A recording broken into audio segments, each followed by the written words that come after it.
I'm Alyssa Norton, and you're watching the February edition of Talon TV. Do you ever wonder what it would be like to get your dream job after you graduate college? One of Avila's alums, Theo Clark, did just that when he landed himself a role in NCIS LA. Colby Hauser has the story. 2004, Avila alum Theo Clark got his big break this year, landing a small appearance on CBS's hit show NCIS Los Angeles as Los Angeles police officer Leonard.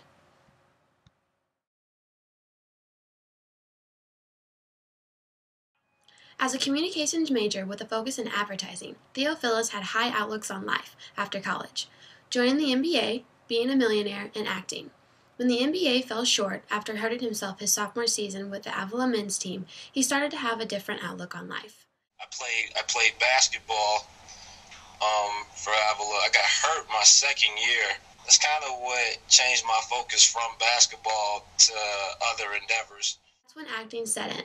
After working a few jobs out of college and unsuccessfully finding his niche, Theo asked himself one simple question. That I would feel happy with.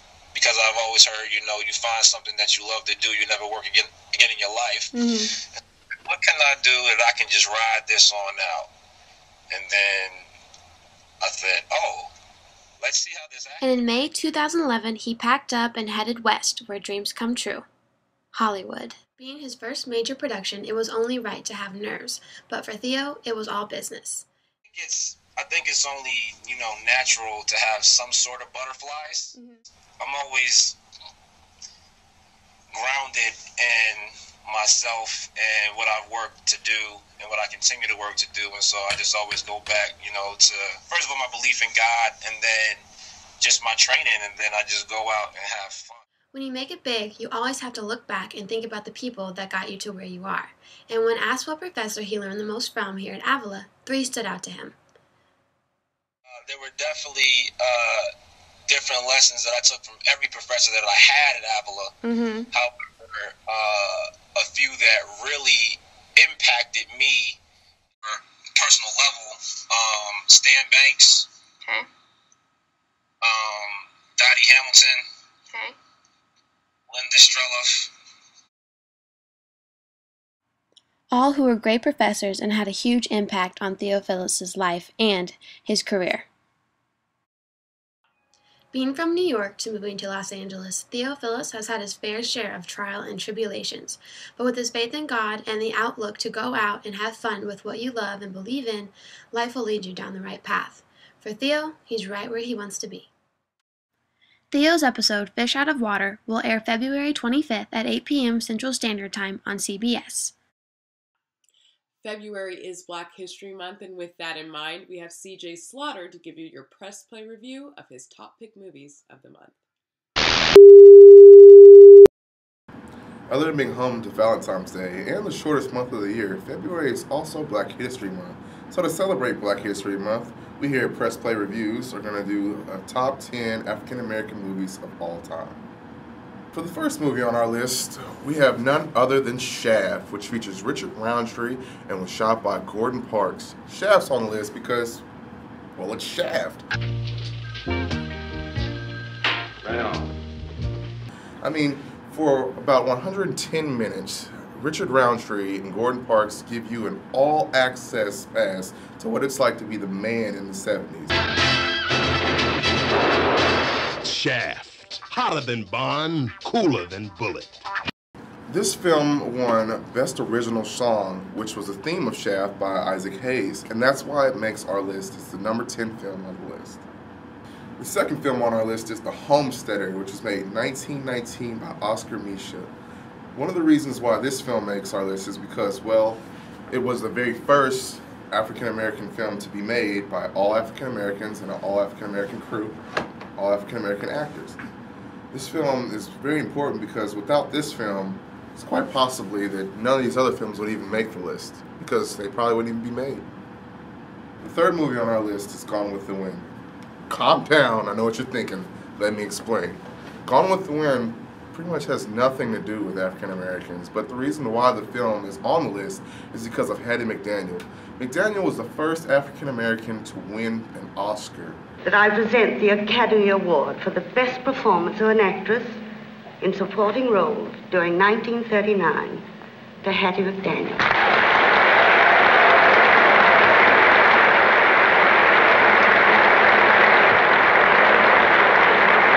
Hattie McDaniel won this award in 1939, 10 years before the next African American would even be nominated, and 24 years before another one would win. Props to you, Hattie. I sincerely hope I shall always be a credit to my race and to the motion picture industry. Our fourth film was made in 1994, none other than Boys in the Hood. It was directed by John Singleton and does a phenomenal job of showing the trials and tribulations that inner city youth go through on a day-to-day basis.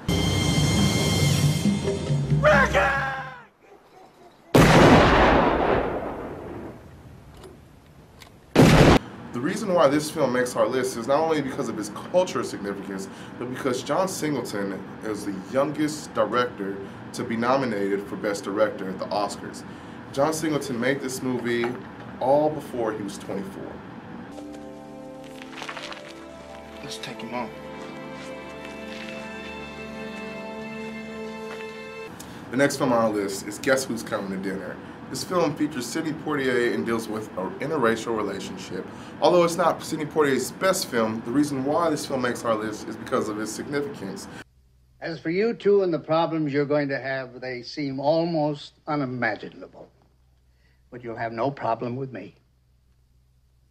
And I think that when Christina and I and your mother have some time to work on him, you'll have no problem with your father, John. But you do know, I'm sure you know, what you're up against. 6 months prior to the film being released, it was still illegal to have interracial relationships. When the film was released, it was still illegal in 17 states to have interracial marriages. The next movie on our list comes from none other than the black director himself, Spike Lee. It's Do the Right Thing, which was released in 1989.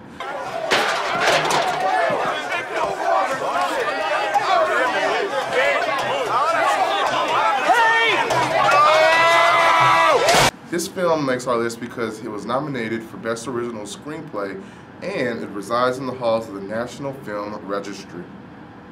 Ladies and gentlemen, a nice round of applause for The Five Heartbeats. The next movie on our list is The Five Heartbeats. Based off of musical groups like the Supremes, the Dells, and the Temptations, Robert Townsend's movie gives an insight on what it was like for musical artists to rise and fall in the 50s and 60s.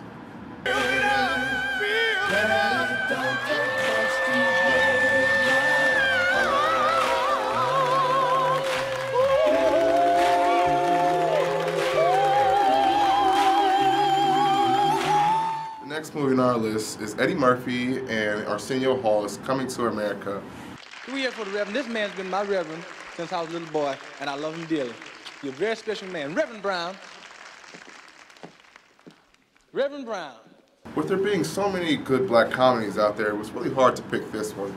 But the reason why I picked this one is because other than the numerous stereotypes and as well as African American themes, Eddie Murphy and Arsenio Hall play a variety of characters that will tickle even the dullest of funny bones. God damn, that boy can sing. You must be crazy. He good. You must be crazy. The next film on our list is Glory, and without a doubt, this film pretty much speaks for itself. This film focuses on the 54th Massachusetts Voluntary Infantry, which was the first all-black unit in our United States military.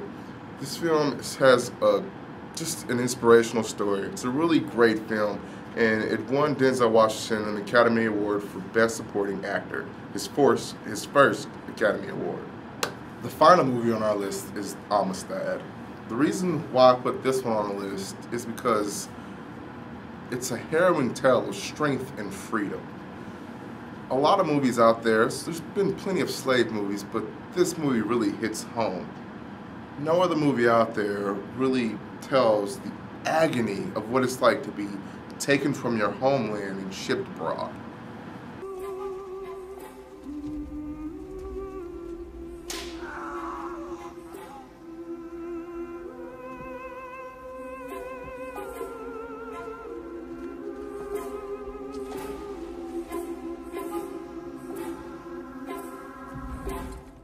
Honorable mentions include The Color Purple, Malcolm X, Soul Food, Lily of the Fields, The Butler, Hollywood Shuffle, and The Great Debaters.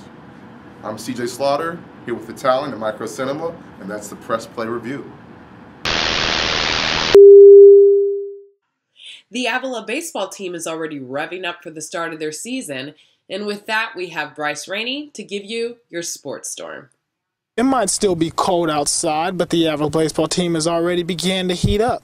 And after qualifying for the NAIA National Tournament 2 of the past 3 seasons and winning the Heart of American Athletic Conference last spring, expectations coming into this season are very high despite having the youngest and most inexperienced team Coach Crunk has ever had since taking over the program in 2012.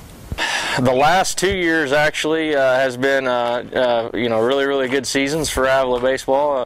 First time in school history that we went back to back to the national tournament, so that's exciting for the guys. So there's been a culture of winning here. We've still got some returning pitchers from last year's team that we'll be looking to count on pretty heavily this year. So as always in baseball, it comes down to pitching and defense, and so hopefully we've still got some good pieces in place to help us compete and win. Every season we're expecting to get back to where we were and try and go a little bit further, work together to get there. We're definitely a younger team. I feel like our hitters have come around a little bit stronger this season as opposed to last season, and I feel like our pitchers are just as good as they were last season. I'm a new guy, and we've got a good team, a lot of talent on this team. I expect to win. I mean, bottom line is to go out, and our goal all along has been to win conference, and I don't see any reason why we shouldn't be able to do that. With senior Kyle Ford and senior all-conference pitcher Brian McNulty being the only experienced players returning from last year, the new recruits and their speed are expected to make up for the losses. The home opener will be February 15th against Grandview, a team the Eagles beat twice last season in the national tournament. I'm Bryce Rainey, and that's your Sports Storm. Again, I'm Alyssa Norton. Thank you for joining us for our February edition of Talon TV. That's news for students by students. See you soon.